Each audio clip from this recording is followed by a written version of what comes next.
사랑하는 형제자매 여러분, 주님의 이름으로 평안을 전합니다.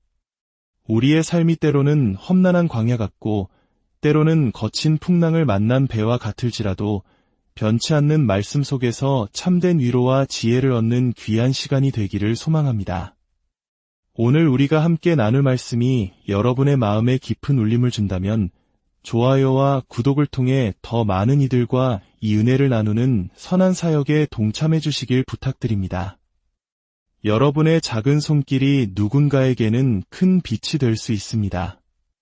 주님의 이름으로 여러분의 삶에 평안과 축복이 가득하기를 기도합니다.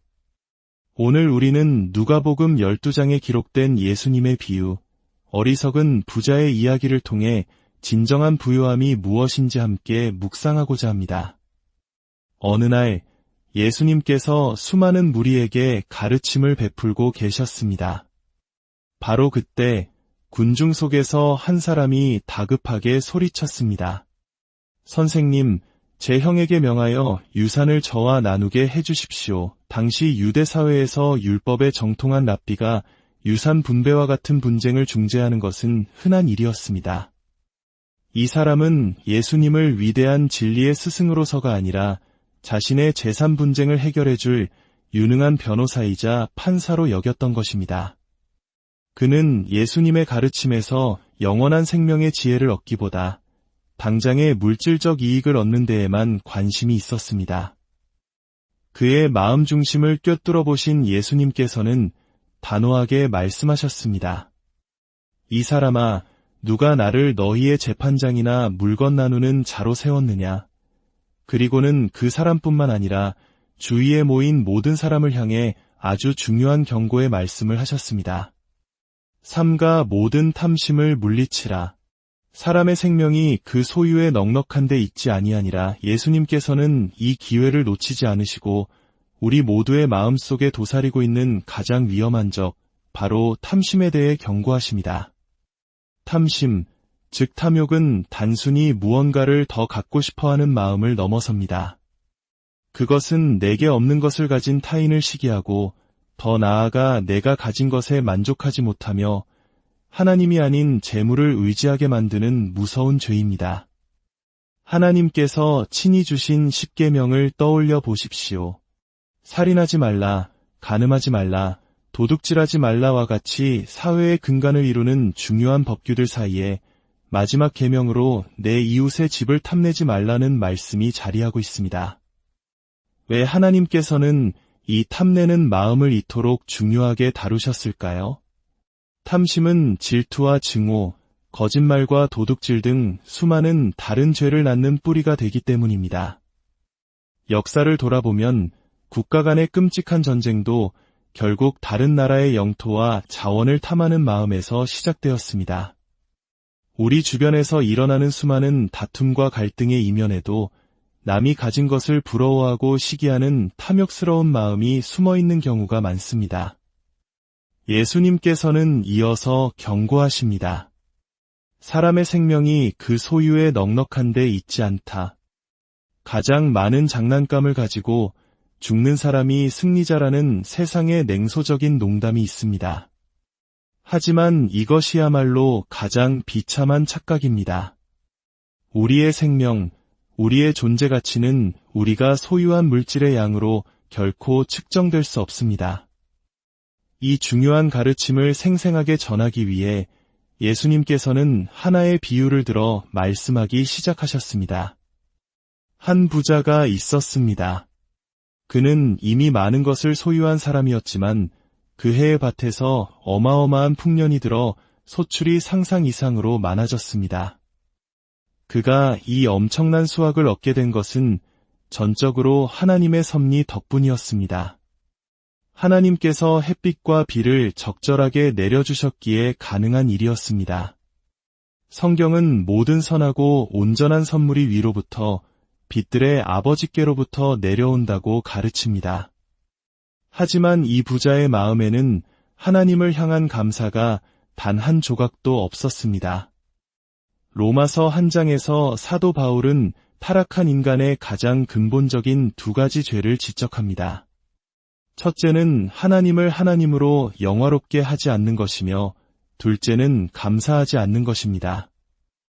이 부자는 바로 이 두 가지 죄의 전형을 보여줍니다. 그는 혼자 깊은 고민에 빠졌습니다. 내가 곡식 쌓아 둘 곳이 없으니 어찌할까? 그의 고민은 이 넘치는 축복을 어떻게 이웃과 가난한 자들과 그리고 하나님 나라를 위해 나눌까? 가 아니었습니다. 그의 유일한 관심사는 어떻게 하면 이 모든 것을 온전히 나 자신만을 위해 저장할 수 있을까? 였습니다. 마침내 그는 기막힌 계획을 세웁니다. 내가 이렇게 하리라. 내 곳간을 헐고 더 크게 짓고 내 모든 곡식과 물건을 거기 쌓아 두리라. 그리고 내가 내 영혼에게 이르되 영혼아 여러 해 쓸 물건을 많이 쌓아 두었으니 평안히 쉬고 먹고 마시고 즐거워하자 하리라. 그의 독백 속에는 나, 내 것이라는 단어가 가득합니다. 내 곳간, 내 곡식, 내 물건, 내 영혼. 그의 세상에는 오직 자기 자신만 존재했습니다. 하나님이 주신 선물에 감사하며 그 일부를 하나님께 돌려드리는 구약의 11조 정신 같은 것은 그의 마음에 아예 없었습니다. 그는 자신이 가진 풍요가 모두 자신의 능력과 노력 덕분이라고 착각했습니다.